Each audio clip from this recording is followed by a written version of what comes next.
kita bertemu kembali pada mata kuliah pengantar akuntansi. Nah, materi selanjutnya yaitu laporan keuangan. Jadi pada pertemuan hari ini kita akan membahas tentang laporan keuangan. Pada pertemuan yang lalu sudah kita bahas tentang 5 unsur informasi keuangan, yaitu ada aset, ada kewajiban, ada ekuitas, ada laba dan beban. Nah, sekarang yang akan kita bahas di sini adalah laporan keuangan. Laporan keuangan ini merupakan hasil akhir dari proses akuntansi. Jadi kalau pada pertemuan yang lalu kita bahas prosesnya akuntansi mulai dari pencatatan, kemudian penggolongan, kemudian peringkasan, dan penyajian laporan keuangan. Nah, ini adalah laporan keuangan, itu merupakan hasil akhir dari proses akuntansi.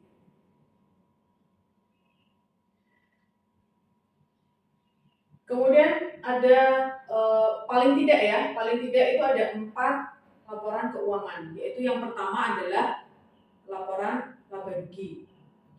Laporan laba rugi ini digunakan untuk mengukur kinerja perusahaan, di mana kita dapat memperoleh informasi tentang pendapatan dan beban. Jadi kalau kita pengen tahu berapa laba perusahaan, itu yang kita cari adalah laporan laba rugi. Ya, karena dari besarnya pendapatan dan beban, jadi kalau pendapatannya itu lebih besar daripada bebannya atau biayanya, maka perusahaan itu akan memperoleh laba. Sebaliknya, kalau bebannya itu yang lebih besar, maka perusahaan itu akan mendapatkan kerugian. Jadi biasanya kalau kita baru merintis suatu usaha, itu biasanya bebannya itu, biayanya itu akan lebih besar. Jadi untuk bulan awal itu pasti kita akan rugi dulu. Nanti bulan berikutnya, nanti baru nanti ruginya itu semakin menurun, sampai dengan nanti kita BIP. Setelah BIP baru nanti kita akan memperoleh laba. Nah, untuk memperoleh informasi tentang laba atau mengukur kinerja perusahaan itu bisa dilihat dari laba ruginya. Kemudian yang kedua yaitu laporan perubahan ekuitas. Nah, laporan perubahan ekuitas ini untuk mengetahui perubahan modal dan transaksi dengan pemilik perubahan modal. Informasi apa yang diperoleh dari perubahan ekuitas? Yang pertama adalah modal awal. Jadi berapa sih modal awal suatu perusahaan itu bisa kita lihat dari laporan perubahan ekuitas. Jadi modal awalnya berapa, kemudian labanya, ini laba dari laporan laba ruginya ya. Laba, kemudian dividen itu adalah laba yang dibagikan kepada pemegang saham. Nah, kalau perusahaan itu sudah membagikan laba kepada pemegang saham, tentunya di laporan perubahan ekuitas itu akan diungkapkan dividennya. Kemudian dari modal awal, kemudian laba dan dividen, maka akan diperoleh informasi modal akhir. Jadi berapa modal akhir di suatu perusahaan itu bisa diketahui pada laporan perubahan ekuitas. Nah, kemudian kalau kita ingin mengetahui bagaimana kondisi keuangan dari suatu perusahaan, itu bisa kita cari dari atau kita baca dari laporan neracanya. Ya, dari laporan neraca. Informasi apa yang kita peroleh dari kita membaca neraca? Yaitu aset, kewajiban, dan ekuitas. Ya, aset, kewajiban, dan ekuitas. Nah, kemudian yang keempat itu adalah laporan arus kas. Laporan arus kas itu apa? Laporan arus kas ini menyediakan informasi tentang keluar masuknya kas. Jadi keluar masuknya kas. Informasi apa yang kita peroleh yaitu penerimaan. Jadi kita akan tahu berapa penerimaan kas kita dan pengeluaran kas kita itu berapa. Itu dari laporan arus kas. Jadi minimal suatu perusahaan itu menyajikan atau menyusun ke 4 laporan keuangan ini. Ya, yang pertama adalah laba rugi, perubahan ekuitas, neraca, dan arus kas. Jadi ini minimal ya. Minimal itu ada 4 laporan keuangan.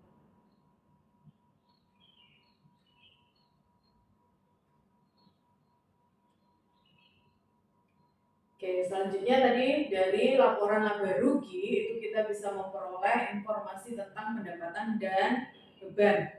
Apa itu pendapatan? Pendapatan itu adalah kenaikan aktiva atau penurunan kewajiban atau kombinasi keduanya sebagai akibat penyerahan produk perusahaan pada para pelanggan atau customer. Contohnya apa? Contohnya kalau kita bicara perusahaan dagang ya, kalau kita bicara perusahaan dagang, pendapatannya itu diperoleh dari mana? Ya ketika perusahaan dagang itu menjual barangnya. Jadi ketika perusahaan ini menjual barangnya, kemudian dia memperoleh pembayaran dari pelanggan, nah pada saat itulah perusahaan dagang itu memperoleh pendapatan. Beda nanti dengan perusahaan jasa. Perusahaan jasa, kapan perusahaan jasa itu memperoleh pendapatan? Ya ketika perusahaan jasa itu memberikan jasanya kepada pelanggan. Ketika perusahaan ini memberikan jasanya kepada pelanggan, nah pada saat itulah perusahaan jasa memperoleh pendapatan. Kemudian yang kedua yaitu beban atau biaya. Apa itu beban atau biaya? Yaitu penurunan aktiva atau kenaikan kewajiban atau kombinasi keduanya. Contoh biaya apa? Gaji karyawan. Jadi ketika kita membayar gaji karyawan, maka kita akan mengeluarkan biaya. Jadi kalau saya itu lebih mudahnya gini. Ketika kita memanfaatkan sesuatu, maka akan muncul biaya. Contoh misal kita suatu perusahaan, kita memanfaatkan tenaga manusia. Ya, kita memanfaatkan tenaga manusia, maka akan muncul di situ biaya sumber daya manusia, biaya SDM atau gaji karyawan. Ya, gaji karyawan. Kemudian kita memanfaatkan sesuatu, kita memanfaatkan aktiva tetap atau memanfaatkan inventaris, maka yang akan muncul apa? Biaya penyusutan.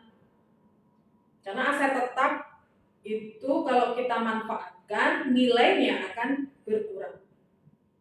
Ya.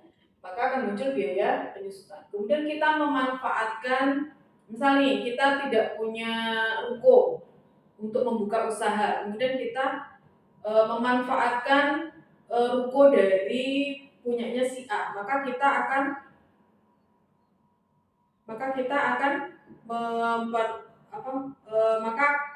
muncul biaya sewa. Kemudian kita memanfaatkan listrik, memanfaatkan air, maka akan muncul biaya listrik air atau utilitas ya, yang biasa sering disebut dengan biaya utilitas. Kemudian yang ketiga yaitu aset atau aktiva. Apa itu aset? Aset itu merupakan sumber daya ekonomi yang dapat menghasilkan manfaat di masa yang akan datang. Nah, aset ini dibagi menjadi dua ya, aset lancar dan aset tidak lancar atau jangka panjang. Aset lancar itu apa? Aset lancar itu adalah aset yang mudah untuk dicairkan. Misalnya apa? Ada kas.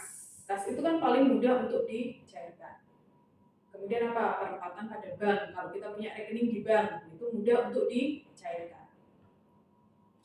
Kemudian surat berharga. Nah, surat berharga itu juga mudah untuk dicairkan.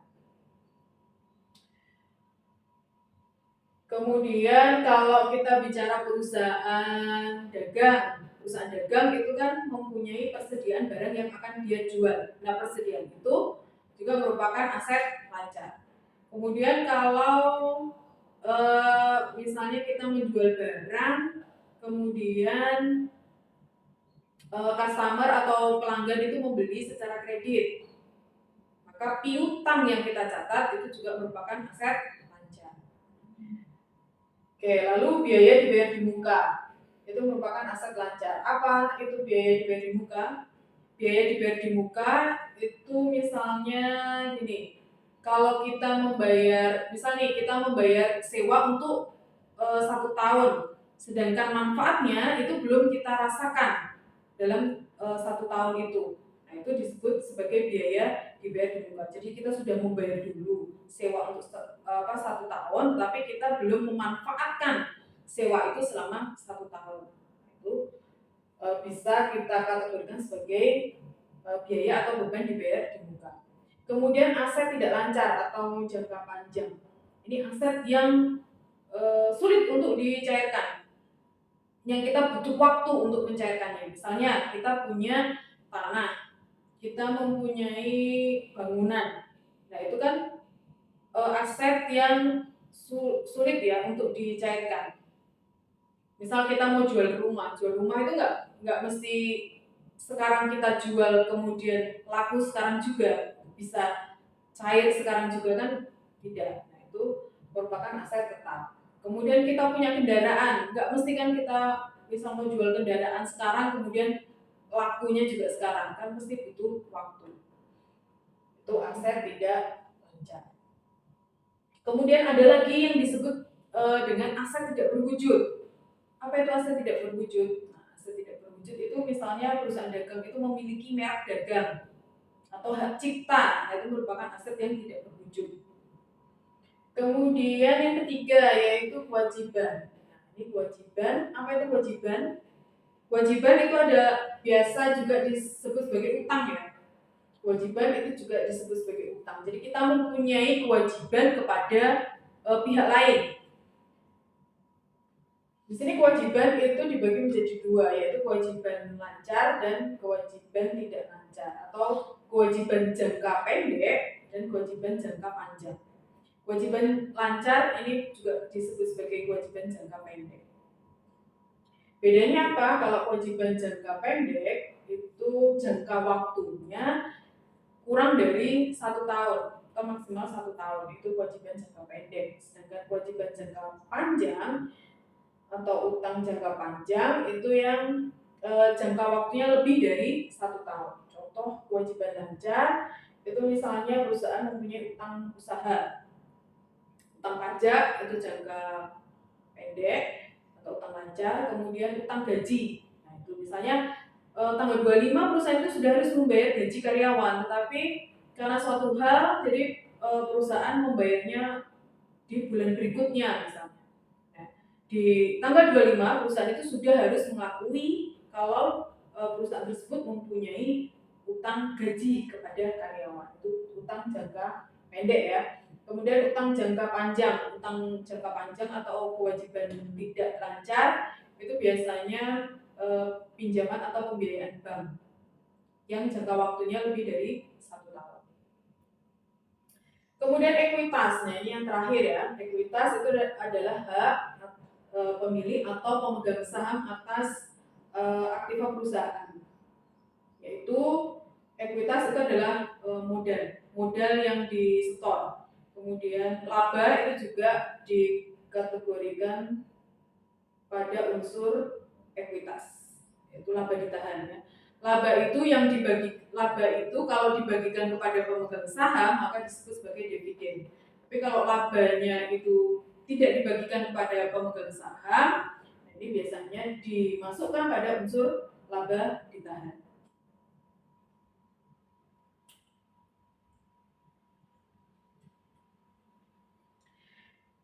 Nah, kemudian hubungan antara laporan keuangan. Jadi tadi laporan keuangan itu ada 4 ya, laporan laba rugi, laporan perubahan ekuitas, neraca, dan arus kas. Dan keempat laporan ini mempunyai hubungan. Jadi laporan keuangan ini mempunyai hubungan. Yang pertama, laporan laba rugi. Laporan laba rugi itu melaporkan pendapatan dan beban pada tahun berjalan.